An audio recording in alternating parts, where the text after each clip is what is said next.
watching Southwest Florida in focus. Coming up, Florida lawmakers get back to work early as Governor Ron DeSantis calls a special session, a preview of the important items on the agenda, including a push to join the White House efforts to get tougher on illegal immigration. New FEMA flood maps are coming for sections of Lee County, what this could mean for insurance rates in these communities.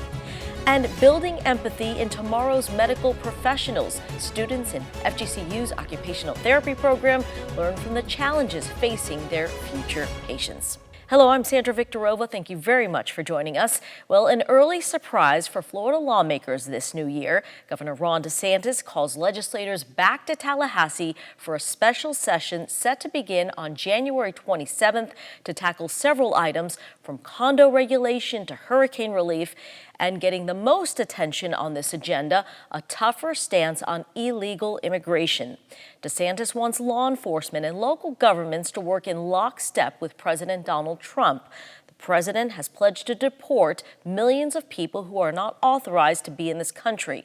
In a proclamation, DeSantis stated that Florida will play an important role in supporting the Trump administration and must be fully prepared with sufficient resources.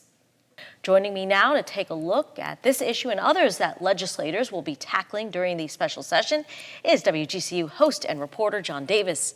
Welcome, John. Thanks for having me. So let's begin with this. Legislators were actually pushing back on this special legislative session. Why? And have they sort of changed how they feel about it? So the same day that DeSantis announced the special session, Senate President Ben Albritton and House Speaker Manny Diaz issued a joint statement strongly in opposition to holding the special legislative session. Now, they were clear that they are on board with the new Trump administration's agenda, particularly when it comes to immigration, but that given that this session was scheduled to start just 1 week after Trump was inaugurated, they were worried they might be passing laws that, as they said, were premature and even irresponsible. And they didn't want to pass something that might impede or potentially come into conflict with whatever executive orders might come out of the Trump administration in the beginning days of the new administration. And as we saw on day one, there was a slew. Yeah. So let's talk specifics. What is the governor wanting from legislators? Well, specifically when it comes to immigration reform, he wants some pretty specific things. He wants to mandate participation among Florida law enforcement agencies, local law enforcement, in the 287G program. He's also looking for an expansion of the unauthorized alien transport program. You'll remember that that was responsible for those flights of migrants from Texas to Martha's Vineyard and then to other places in California. You know, those got a lot of headlines. Sure. He also wants lawmakers to make unauthorized immigrant students ineligible for in-state tuition rates at Florida colleges and universities. So those are just a couple of the things.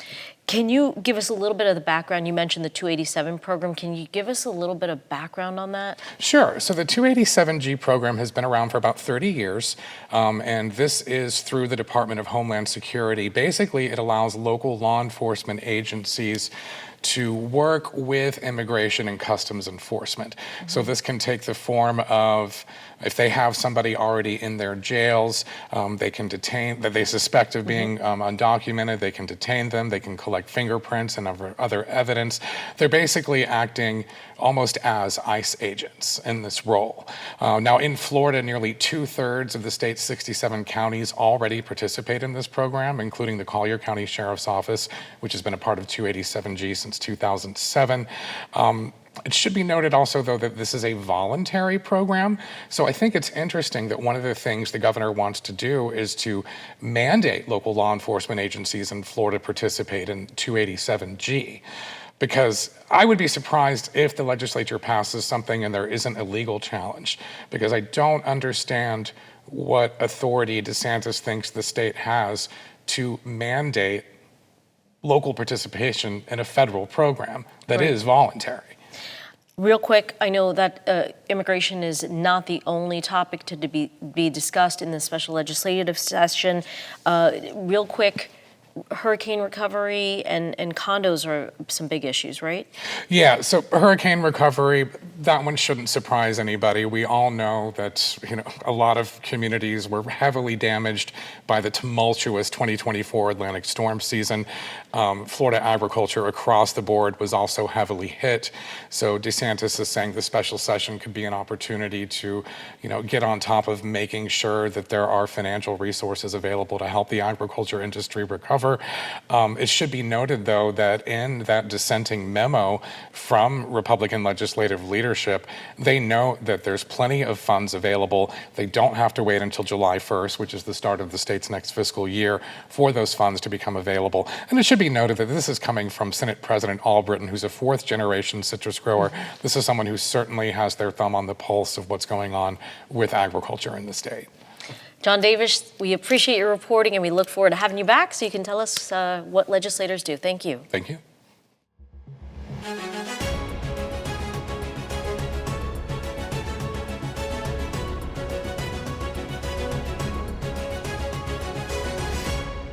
This week, song and celebration flooded the streets of Fort Myers as the community honored Dr. Martin Luther King Jr. with a march from the Dunbar Jupiter Hammond Public Library to Centennial Park. WGCU's Amanda Inscore Whittamore shares the sights and sounds of this Southwest Florida tradition. This little light of mine, I'm gonna let it shine. One of the reasons this march is so important for our city is because it's a way of us to keep everybody enlightened and ignited, to let them know that even though we've come a long way and things are much better, we still have a lot of improvement that we continue to do. Freedom! Justice! I'm gonna let it shine. We have to stay active, we have to pull together, and we have to talk about rights and justice. There's a lot of surface talk, but no deep substance. And I think Dr. King would want to address the deep substance because, like he said in his speech in I Have a Dream, he said, you don't want to judge people by the color of their skin, but the content of their character. We must toll on together. Together we stand, divided we fall. Simple as that. Let it shine, let it shine, let it shine. Dozens of Southwest Floridians gathered recently for another rally, the Fort Myers Women's March. On January 18th, the attendees united over a variety of political and social issues facing women and other groups. For some, it's a painful sense of deja vu. They say they're facing political and legal battles they thought ended decades ago. It makes me very angry because this is the second time I've had to do this. Well, the first time we managed to get abortion legalized. I remember when it wasn't. The first time, it was not legal. And it didn't stop abortion, it just stopped safe abortion. This is just a great turnout. I wasn't expecting so many people. I mean, it's wonderful. Maybe there's enough people out there to make a difference to change what's going on right now in our society, which is, I think, going in the wrong direction. It can feel like the chasm between Americans on the left and right only gets bigger by the day, and those opposing views can end in combative conversations at home, at work, and in public. But one group is hoping to buck that trend. WGCU's Elizabeth Andarji recently attended a symposium hosted by the League of Women Voters, trying to teach the community ways we can build bridges with people who may see the world from a very different lens. Many of us feel like we're going backwards. We thought we had made all this progress and, we're going to build on the future. And now we don't know what we're going to leave the legacy for our children and our grandchildren. Over 50 people, both in person and via Zoom, gathered on a Saturday morning for an event called Countering Polarization. The event was organized by the League of Women Voters of Lee County, creating a safe space for meaningful dialogue and perhaps a bit of personal growth, too. You cannot resolve any significant policy matter, whether it's environmental or anything else, unless you are willing to engage those who disagree with you. After everyone settled in, moderator Jack Ubinger with Braver Angels began the discussion by referencing a work that helped frame his understanding of America. A guy named Robert Putnam wrote a book called Bowling Alone, a phenomenon that occurred where people just disengaged from civic activity. The book argues that Americans have become increasingly disconnected from one another. Referencing bowling leagues as an example, the author witnessed an increase in bowling attendance, but a decrease in bowling leagues, citing a noticeable decline in community involvement. Braver Angels was created in 2017 to induce conversations between people who disagree with each other. In part of the process, they teach you skills about how to do that constructively. The panel also featured Dr. Jan, interim director of FGCU's Office of Public Policy Events. He spoke about the role the community plays in fostering challenging debates. What relationship do you want to have with your neighbor? And what is your goal? Is your goal trying to get them to you or to your side? It's probably not going to work, right? But if you want to genuinely understand, asking those questions, it sort of helps. This message resonated with audience members like Lorna Washington. How can we get back as a country, as even families and friends, to be civil, to talk about these issues that affect all of us? Affordable housing, inflation, education, it affects all of us. The panel didn't provide all the answers. That conversation will need to keep going, ideally over shared experiences and a renewed sense of community. For WGCU News, I'm Elizabeth Andarji. Coming up, hundreds of Lee County homeowners might soon have to buy flood insurance, while others might not be required to have it anymore. Up next, a look at proposed changes to a federal flood map. Proposed changes to the flood maps in Lee County mean big impacts for some property owners in the village of Estero and the San Carlos Park area. FEMA says if the map changes are finalized, hundreds of homes will be placed into the higher risk flood zone, while even more homes will be removed from it. Estero village leaders say the proposed changes are significant. WGCU's Jennifer Crawford explains. You're looking at Mullet Creek Basin in South Lee County. It's almost 7,000 acres of land bordered by four major roadways: Alico Road to the north, Corkscrew Road to the south, US 41 to the east, and I-75 to the west. The area includes much of San Carlos Park and portions of the village of Estero, and was the subject of a flood study that began in 2018, resulting in proposed changes to FEMA's flood insurance rate maps FEMA recently shared in an open house in Fort Myers. Everything that's blue is no longer in the special flood hazard area. And anywhere you see red would be where areas were moved to the special flood hazard area. FEMA's Kristen Martinenza is the risk analyst branch chief for 8 states, including Florida. She says a structure located in the high-risk special flood hazard area means it has a 1% chance of flooding every year. What's most important is really for people to understand their risk so that they can do something about it. Exactly. She says about 1,700 homes or businesses are impacted by the proposed flood map changes. As a general overview, there were about 1,100 structures that were moved to a lower risk area. And there are about 600 structures that were added to a higher risk area. Of the 600 homes added to the Special Flood Hazard Area, or AE, Village of Estero leaders say they found more than 100 are located inside 2 of their gated communities, Bella Lago off of Estero Parkway and the Vines Country Club off US 41. We can zoom in and we can see whether or not the red area touches the structures. For example, in this case, this house would not be added into the AE zone, which is where there could be a potential for a flood insurance requirement. This house, because just the corner of it touches, that essentially puts it inside the AE zone consideration. And so when you look at the whole area through here, you can start seeing some are impacted, some are not. It just depends on where the ground elevation is shown to be. Village of Estero manager Steve Sarkozy says they're working quickly to notify residents impacted. The village is not directly involved in this, but we want our residents to know about this change because it will certainly affect their flood insurance. whether they are required to have flood insurance, and if so, at what cost. And that's a big deal. Insurance expert Nate Touche estimates the cost of adding a flood policy to a $500,000 primary home in the San Carlos area to be about $1,500 on average. But many variables can change the cost regardless of the flood zone designation.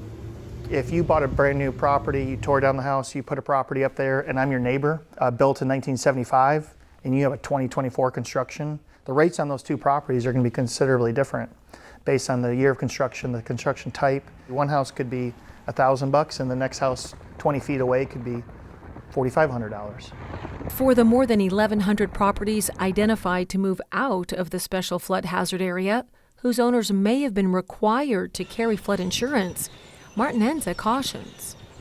Floodwaters do not follow the lines that are drawn on the map, and we all can see that the location of the flooding can change.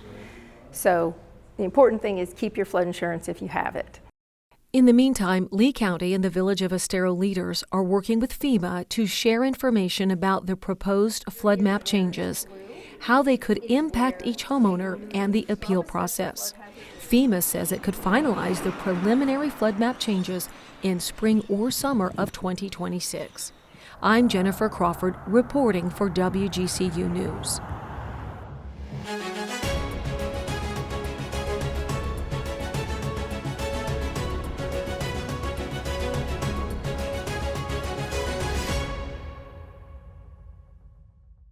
The destructive fires in Los Angeles seem to resonate with people across the country, especially here in Florida. While California and the Sunshine State are on opposite sides of the country and have very different politics, we share many of the same problems. Our geography is a blessing and at times a curse. Our warming climate means our warming waters can make hurricanes more lethal. And in California, a drier ecosystem means more fuel can make fires deadlier. Is there anything we can learn from the fires in the Los Angeles area? Joining us now to discuss is WGCU environmental reporter Tom Bayless. Tom, welcome. Hi. Hi. So you're the perfect person to talk to about this topic because you've been reporting about wildfires for decades and you are a trained firefighter, correct? Yes, I went to the Wildland Firefighter School. That's a federal program for a number of weeks. There's one in Brooksville. It was a very, very cold part of the year and came out of that academy with my grunt credentials so that I could get into the woods and work side by side with the Florida Forest Service for 6 months for a series I did several years back. So seeing the horrific pictures out of California, are there any lessons to be learned for us in our community regarding those fires? How do we protect ourselves better here? Things we can do? What are the lessons to be learned? Oh, absolutely. Many of those houses, if not all of them, were in heavily wooded areas, and with our coast basically built out, a lot of the subdivisions are moving inland and they're moving into the trees and into the woods. And what the homeowners are not doing in many cases is creating a defensible space around their house. And that's on the homeowner to do. The wildland firefighters do a great job and they come in and they cut fire lines and save houses. But if you don't trim back your trees, if you keep leaves in your gutters, even wood piles by the side of your house, you have a much greater chance of your house going up before they can even get there. Even a wooden fence that's attached to your house can work like a wick of a candle and bring the fire straight to your house, and then your house would be the candle. It happens. What astonished me about this whole event has been the fact that, we see homes that are not in like rural communities. These are developed communities, especially seeing those homes that are right up against the water. Do we expect to see more of this in the future where we see, developed communities having terrible fires like this, not just in California, but in our state and across the country? Actually, Florida is at times one of the hot spots for wildfires. It's not as dramatic or as often as California, but when the wildfires get bad here, there's been certain years we've lost hundreds and hundreds of houses in thousands of fires, small and large. The main thing to realize is that we have some of the same conditions California does. For example, the cold fronts that just came through these last couple weekends. Now we have all this stuff in the woods, all these trees and all this underbrush that fell down and was blown around by the hurricanes of the past few years. It's been in the woods drying out for a year or two or three. And then we have cold fronts come in and they take, the wind and the cold and the low humidity, suck what moisture's left out of those logs and trees and just make the woods into a big tinderbox. Tom Bayless, thank you as always for your reporting. We appreciate it. Absolutely. When we come back, the next generation of healthcare providers leave the classroom to gain a new perspective on the challenges facing their future patients. As part of its occupational therapy program, Florida Gulf Coast University is trying to develop empathy in their future healthcare professionals. Their training is giving them a real-world perspective on people dealing with disabilities and mobility limitations. As WGCU reporter Carrie Barber explains, that includes going more than a mile in someone else's shoes. Each semester, students in Florida Gulf Coast University's occupational therapy program have an assignment that truly changes their perspective on the clients they will work with. It's called They See Me Rollin', and it requires students to spend at least 6 hours navigating the campus in a wheelchair. Required tasks include going through the line at Starbucks and making a purchase, using the ramp to get onto the Veterans Pavilion. Vanessa, did you feel like you were going to topple backward? And maneuvering into a handicapped bathroom stall. The exercise was designed by Professor Ed Myers of the OT department at FGCU. Angelina Rodriguez is a graduate student in occupational therapy who participated in the assignment. It was painful to push the chair. It's a big physical effort, so I felt like a lot of my brain power was focused on that. It was focused on going straight and not, running into something. But I did definitely feel like there were eyes on me. Which way you want to go? This way or that way? Making things more difficult, paths at FGCU are sloped for rain runoff, the reason it was difficult to go straight. Rodriguez says that the most demanding thing about the exercise was how much advanced planning it takes to get to places on time. For example, she might have to change to a more wheelchair-friendly route or use a different door that's farther away. And piloting a wheelchair simply takes longer than walking. I tend to run late to things, and there would be no way I would be able to be procrastinating with getting ready in the morning if I was using a wheelchair to get around. Another issue was that life is designed for standing people. Give it a try. Yes. Oh, look at that, and both of them open? That's awesome. OT graduate student Vanessa D'Arcangelo noticed this difficulty at Starbucks. The person who was asking what I wanted to drink kind of towering over me. It was a lot difficult to get my wallet out of my backpack to pay, and then as well I couldn't really see the tap to actually pay. Yeah, I couldn't really see how much it was, and I don't think she told me either. Her classmate agreed. Having to look up at everybody was very odd. That didn't make anything easier. Nor was accessing a very necessary aspect of life, the bathroom. Wheelchairs don't make tight turns easily, and sometimes the wheelchair stall was occupied even when empty stalls were available. Both women agreed that the assignment gave them more empathy for their clients in wheelchairs. Rodriguez said that she will better understand what clients are up against. So you have to imagine trying to get your kid out of the house when you're in one of these and having to gather lunches, gather their backpack. D'Arcangelo, too, feels more prepared to help her clients. I would probably tell them more of what to expect if they do go into a wheelchair, and I'd be able to better help them maneuver the wheelchair as well. For WGCU News, I'm Carrie Barber with help from Amanda Inscore Whittamore. Hurricanes have hit Florida's Gulf Coast especially hard these last few years. Next week, we talk with one of the scientists who develops the annual hurricane forecast about what we can expect this season. And in preparation for storms, we head out with a group that is looking to build a better first line of defense by rebuilding diminished sand dunes in Southwest Florida. Be sure to join us for that story and much more on Southwest Florida in Focus. Until then, have a great week.